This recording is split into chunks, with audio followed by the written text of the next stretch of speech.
சரவண ஜோதியே நமோ நம. வாழ்க வையகம், வாழ்க வளமுடன். அனைத்து தமிழ் நெஞ்சங்களுக்கும் கனிவான வணக்கங்கள்.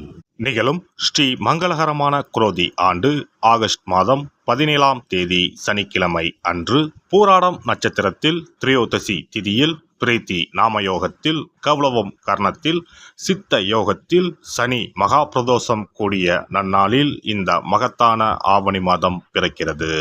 ஆவணி மாத கிரக நிலைகளை பார்க்கும் போது ரிஷப ராசியில் குரு பகவானும் செவ்வாய் பகவானும், கடக ராசியில் புதன் பகவானும், சிம்ம ராசியில் சூரிய பகவானும் சுக்கிர பகவானும் உள்ளனர். கன்னி ராசியில் கேது பகவானின் சஞ்சாரம் உள்ளது.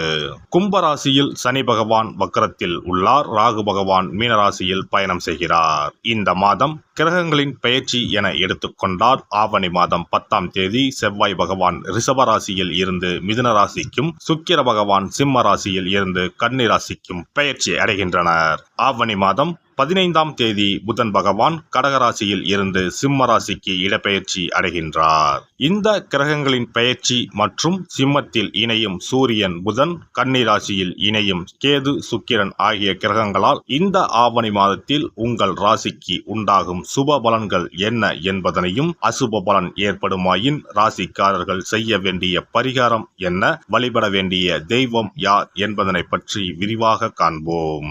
உங்கள் வாழ்வில் வளமும் நலமும் செல்வ செழிப்பும் பெற்று வாழ்வில் உயரிய நிலையை அடைய எல்லாம் வல்ல எம்பெருமானை வேண்டி விரும்பி கேட்டுக்கொள்கிறேன். தனது பேச்சு திறமையால் அனைவரையும் கவர்ந்தெழுக்கும் மகர ராசி அன்பர்களே, இந்த மாதம் மனதில் புதிய உற்சாகம் உண்டாகும். முயற்சிகளில் சாதகமான பலன் கிடைக்கும். பணவரத்து எதிர்பார்த்தபடி வரும். உடல் ஆரோக்கியத்தில் மட்டும் கவனம் தேவை. செவ்வாய் பகவான் சஞ்சாரத்தால் கெட்ட கனவுகள் தோன்றலாம். நட்பாக இருந்தவர்கள் கூட பிரிந்து செல்லலாம். தொழில் வியாபாரம் வழக்கம் போல் நடக்கும். எதிர்பார்த்த பணம் வந்து சேரும். கடன் பிரச்சனைகள் கட்டுக்குள் இருக்கும். உத்தியோகத்தில் இருப்பவர்கள் வீண் அலைச்சலை சந்திக்க வேண்டி இருக்கும். மேல் அதிகாரிகளை அனுசரித்து செல்வது நல்லது. குடும்பத்தில் இருப்பவர்களையும் அனுசரித்து செல்வது நன்மையை தரும். கணவன் மனைவிக்கு இடையே மனம் விட்டு பேசுவது நன்மை தரும். பிள்ளைகளுக்காக சில பணிகளை கவனிக்க வேண்டியிருக்கும். அவர்களை அன்புடன் நடத்துவது நல்லது. பெண்களை பொறுத்தவரை இந்த மாதம் நீங்கள் எடுக்கும் முயற்சிகளில் சாதகமான பலன் கிடைக்கும். உடல் ஆரோக்கியத்தில் கவனம் தேவை. பணவரத்து திருப்தி தரும். கலைத்துறையினருக்கு புதிய முயற்சிகளை தள்ளி போடுவது நல்லது. வீண் அலைச்சலும் காரிய தாமதமும் ஏற்படலாம். கவனம் தேவை. அரசியல் துறையினர் பல தடைகளை தாண்டி செயல்பட வேண்டியிருக்கும். எதிர்பார்த்த லாபம் வந்து சேரும். செயல் திறமை வெளிப்படும். சுதந்திரமாக செயல்படும் வாய்ப்புகள் கிடைக்கும். வரவேண்டிய பணம் வந்து சேரும். மாணவர்களுக்கு கல்வி தொடர்பான விஷயங்களில் எதிர்பார்த்த பலன் கிடைக்கும். மனதில் இருந்த கவலை நீங்கும். நட்சத்திர பலன்கள் உத்திராடம் 2, 3, 4ஆம் பாதங்கள். இந்த மாதம் எதிலும் கூடுதல் கவனத்துடன் இருப்பது நல்லது. வீண் அலைச்சல் காரிய தாமதம் உண்டாகலாம். குடும்பத்தில் அமைதி நிலவும். லாப நஷ்டங்களை அறிந்து அதற்கேற்றவாறு செயல்படுங்கள். மனக்குழப்பம் நீங்கி தெளிவான முடிவுகளை எடுப்பீர்கள். திருவோணம் நட்சத்திரம். இந்த மாதம் ஆக்கப்பூர்வமான யோசனைகளால் காரிய வெற்றி உண்டாகும். மற்றவர்களிடம் பழகும் போது கவனமாக இருப்பது நல்லது. சமூகத்தில் கௌரவம் அந்தஸ்து அதிகரிக்கும். தொழில் வியாபாரம் தொடர்பான பணிகளில் கூடுதல் கவனம் செலுத்தி அவற்றை வெற்றிகரமாக செய்து முடிப்பீர்கள். அவ்விட்டம் 1, 2ஆம் பாதங்கள். இந்த மாதம் வியாபாரம் தொடர்பான பயணங்கள் லாபம் தருவதாக இருக்கும். உத்தியோகத்தில் இருப்பவர்கள் மேல் அதிகாரிகள் கொடுத்த வேலைகளை கவனமாக செய்து முடித்து பாராட்டுகளை பெறுவீர்கள். செயல்திறமை அதிகரிக்கும். விநாயகருக்கு அருகம்புல் மாலை போட்டு வணங்க எடுத்த காரியத்தில் வெற்றி உண்டாகும். மனதில் தைரியம் கூடும். சிறப்பு பரிகாரம். சொந்த வீடு அமைவதற்கு ஆன்மீக பரிகாரம்.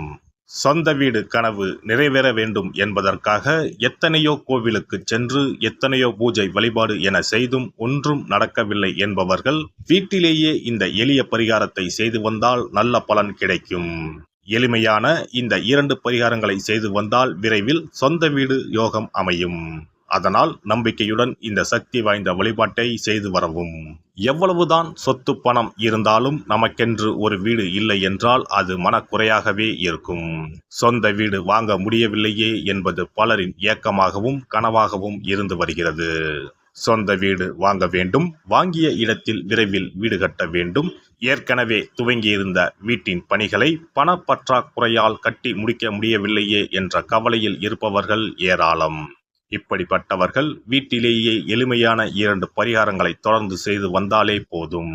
சொந்த வீடு வாங்க வேண்டும் என்று நினைப்பவர்கள், அதற்கான முயற்சியில் ஈடுபட்டிருப்பவர்கள் ஒரு சிறிய அகல் விளக்கில் விளக்கெண்ணெய் ஊற்றி தீபம் ஏற்ற வேண்டும்.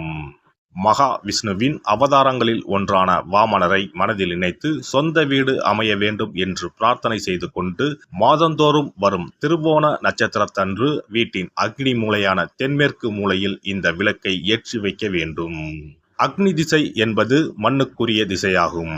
அதாவது அங்காரகன் எனப்படும் செவ்வாய் பகவானுக்கு உரிய திசை இதுவாகும்.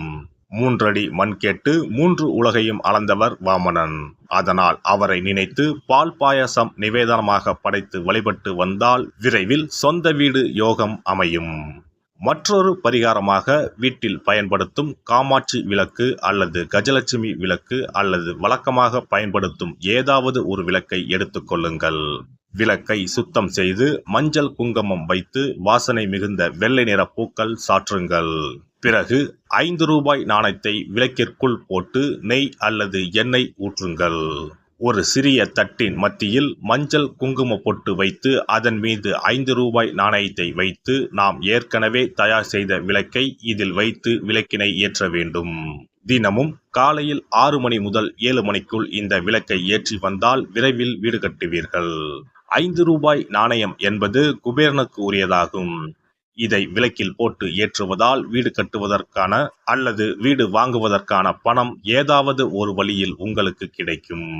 காலை 6 மணி முதல் 7 மணி வரையிலான நேரம் என்பது ஞாயிற்றுக்கிழமையில் சூரியன், திங்கள் கிழமையில் சந்திரன், செவ்வாய்க்கிழமையில் செவ்வாய், புதன் கிழமையில் புதன், வியாழக்கிழமையில் குரு, வெள்ளிக்கிழமையில் சுக்கிரன், சனிக்கிழமையில் சனி என நவக்கிரகங்களில் பாவ கிரகங்களான ராகு கேதுவை தவிர்த்து மற்ற 7 கிரகங்களையும் குறிக்கும் ஹோரை நேரமாகும்.